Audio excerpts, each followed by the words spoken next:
നമസ്കാരം. ഞാനേ ഹെലികോപ്റ്റർ എടുത്ത് പോയത് എൻ്റെ അമ്മായിയച്ഛനെ കാണാനല്ല, കേരളത്തിന് വേണ്ടിയാണ്. അറിയോ നിങ്ങൾക്ക്? കേരളത്തിന് വേണ്ടി ഒരു വലിയ ഇൻവെസ്റ്റ്മെന്റ് തമിഴ്നാട്ടിൽ നിന്ന് ഒരു സംഘം അവിടുത്തെ മുഖ്യമന്ത്രിയെ കണ്ടിട്ട് എന്നെ കാണാൻ തിരുവനന്തപുരത്ത് വന്നില്ല, അവിടെ കൊച്ചിയിൽ വന്നിരിക്കുകയായിരുന്നു. കൊച്ചിയിൽ വന്നിരുന്നിട്ട് എന്നെ വിളിച്ചു, ഒന്ന് കാണാൻ പറ്റുമെന്ന്. കാണാൻ പറ്റുമെന്ന് ചോദിച്ചപ്പോൾ ഞാൻ എന്ത് ചെയ്തു, വന്ദേ ഭാരതിൽ ടിക്കറ്റ് എടുത്തിട്ട് വൈകിട്ട് പോകാതിരിക്കുകയായിരുന്നു.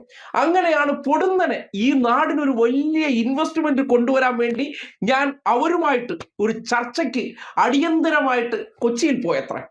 നമ്മുടെ അമ്മായിയച്ഛനെ കാണാൻ വേണ്ടി ന്യൂമോണിയ ബാധിച്ച് അതിഗുരുതരാവസ്ഥയിൽ റൂമിൽ ഫ്രൂട്ട്സും കഴിച്ചിരിക്കുന്ന വേലായുധം കുട്ടി അമ്മാവനെ കാണാൻ പോയതിനെ ഒരു പുതിയ ന്യായീകരണം കൊണ്ടുവന്നിരിക്കുന്നത് നിങ്ങളൊന്ന് കേൾക്കണം.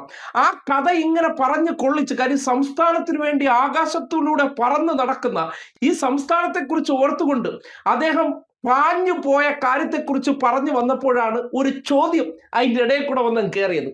അതെ, ആ ഇൻവെസ്റ്റ്മെന്റിന് കൂടിക്കാഴ്ച നടത്തിയ ആളുടെ പേരെന്താണ്?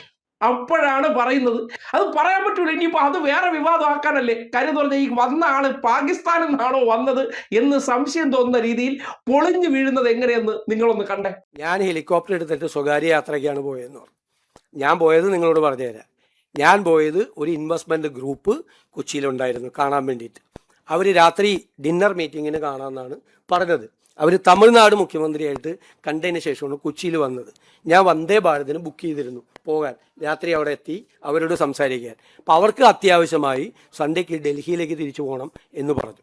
അവരെ അറിയിച്ച്, അപ്പോൾ അതിനു മുമ്പ് അവരെ കാണണം. കാരണം തമിഴ്നാട് കൂടി അതിൽ ശ്രമിക്കുകയാണ് ആ ഇൻവെസ്റ്റ്മെന്റിന് വേണ്ടിയിട്ട്. അവരെ തമിഴ്നാട് മുഖ്യമന്ത്രി കണ്ടിട്ടും ഞാൻ കാണാതെ പോയാൽ അതൊരു ബുദ്ധിമുട്ടാവുന്നത്, പിന്നീട് ഒരു ആക്ഷേപവും.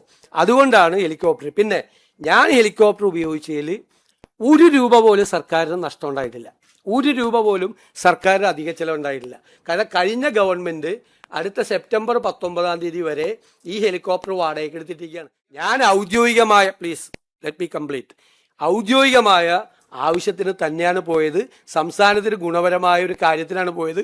₹1 ഈ സർക്കാരിന് അതുകൊണ്ട് നഷ്ടമുണ്ടായിട്ടില്ല. ₹1 വെറുതെ വാടകയ്ക്ക് എടുത്ത് മാസം 80 ലക്ഷം രൂപ കൊടുത്തിരിക്കുന്ന സാധനമാണ് ഉപയോഗിച്ചത്. ഞാൻ പറയട്ടെ, അങ്ങ് സംസാരിക്കല്ലേ പ്ലീസ്.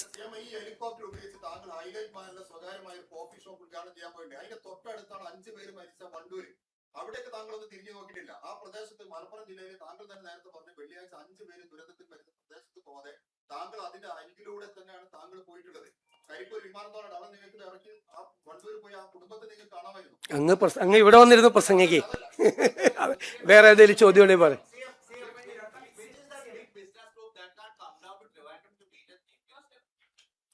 ഇനിയിപ്പോ അവരുടെ പേര് പറഞ്ഞിട്ട് അതുകൂടി ഇല്ലാതാക്കാൻ വേണ്ടിയിട്ടുള്ള ശ്രമമാണ്. അവരുടെ പേര് കൂടി വലിച്ചഴക്കുക. അതെ,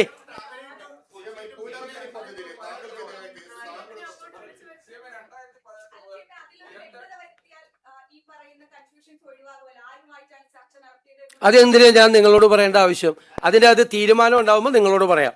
മനസ്സിലായി? ഞാൻ അവരെയും കൂടി വലിച്ചയച്ച് അതുകൂടി ഇല്ലാതാക്കാനുള്ള ശ്രമം നടന്നല്ലേ ചോദിക്കും. എന്തൊക്കെ ഉടായ്പകളാണ് ഒരു മനുഷ്യൻ കാട്ടുന്നത് നോക്കണേ.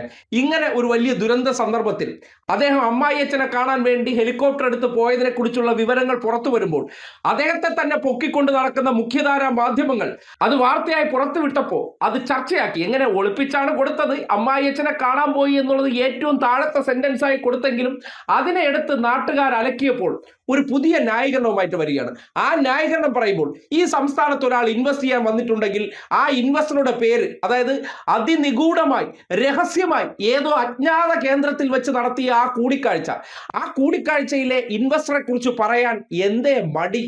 അങ്ങ് മംഗലാപുരത്ത് പോയി ചില കൂടിക്കാഴ്ചകൾ നടത്തിയതിനു ശേഷം അതിനെക്കുറിച്ച് പറയാത്തതുപോലെ ആ ഇൻവെസ്റ്ററുടെ പേര് ചോദിക്കുമെന്ന് ഒരിക്കലും കരുതിയില്ല. ഞാൻ ഈ ഖജനാവിന് ₹1 ചെലവാക്കിയില്ല എന്ന നാടകീയമായിട്ടുള്ള വാചകങ്ങൾ പറഞ്ഞുകൊണ്ട് ഒരാൾ ധൂർത്തടിച്ച് നടത്തിയ യാത്ര അതിനെ കൈയോടെ പിടിച്ചപ്പോൾ ഒരു ഇൻവെസ്റ്ററെ കാണാനെന്ന് പറഞ്ഞാൽ ഈ നാട്ടിൽ ഇൻവെസ്റ്റ് ചെയ്യാൻ വരുന്ന ആൾക്കാരുടെ പേര് രഹസ്യമാക്കി വെക്കേണ്ടതുണ്ടോ? ഇല്ലല്ലോ. നാട്ടുകാർ അറിഞ്ഞാൽ എന്തെങ്കിലും കുഴപ്പമുണ്ടോ? ഒരു കുഴപ്പമില്ലല്ലോ. അപ്പോൾ പേര് പറയാൻ മടിയാണെങ്കിൽ അതിന്റെ അർത്ഥം എന്താണ്?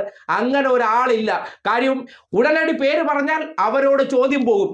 ചോദ്യം പോയി കഴിഞ്ഞാൽ പൊളിഞ്ഞ് പാളീസാവും. ഇനി എന്ത് ചെയ്യും? ഇതിനെ ഓവർകം ചെയ്യാൻ മറ്റേതെങ്കിലും വ്യവസായികളെ വിളിച്ചു വരുത്തി അവരോട് നിങ്ങൾ ഇങ്ങനെ ഒരു കഥ പറയണം, പറയണം ഞാൻ നിങ്ങളുമായാണ് കൂടിക്കാഴ്ച നടത്തിയതെന്ന് ഒരു സ്ക്രിപ്റ്റ് ഉണ്ടാക്കി അവരെ ഇനി മാധ്യമങ്ങൾക്ക് മുന്നിലേക്ക് വിടാൻ പോകുന്നതാണ് അടുത്ത എപ്പിസോഡ് കാണാൻ പോകുന്നത്. എന്തായാലും ഹെലികോപ്റ്റർ യാത്ര, ആശുപത്രി കിടക്കുന്ന അമ്മായിയപ്പനെ കാണാൻ മരുമോൻ ചെന്ന ആ ഹീറോയിസ്റ്റിക് വേർഷന് ഒരു പുതിയ കഥയുണ്ടാക്കി നാട്ടുകാരുടെ കണ്ണിൽ പൊടിയിടാൻ പരിശ്രമിച്ചപ്പോഴാണ് ഇങ്ങനെ ഒരു ചോദ്യം. ആരാണ് ആ ഇൻവെസ്റ്റർ? ആ ഇൻവെസ്റ്ററുടെ പേര് പറയാൻ പറ്റില്ല അത്രേ, വിവാദമാകും അത്രേ. എന്ത് വിവാദം? ഒരു മുഖ്യമന്ത്രി ഒരു ഇൻവെസ്റ്ററുമായിട്ട് കൂടിക്കാഴ്ച നടത്തുന്നതിന് രഹസ്യാത്മകതയുണ്ടോ? അങ്ങനെ രഹസ്യാത്മകതയാണെങ്കിൽ ഇദ്ദേഹത്തിന്റെ വീട്ടിലെ ഏതെങ്കിലും വസ്തുക്കച്ചവടമല്ല, ഈ സംസ്ഥാനത്തിന്റെ ആവശ്യത്തിനുള്ള ചർച്ചയാണെങ്കിൽ നാട്ടുകാർ അറിയുന്നതിന് ഒരു കുഴപ്പവുമില്ല. അത് പറയാൻ പറ്റാത്തിടത്ത് മേനോൻ പൊളിഞ്ഞ് പാളീസായി എന്നുള്ളതാണ് റിയാലിറ്റി.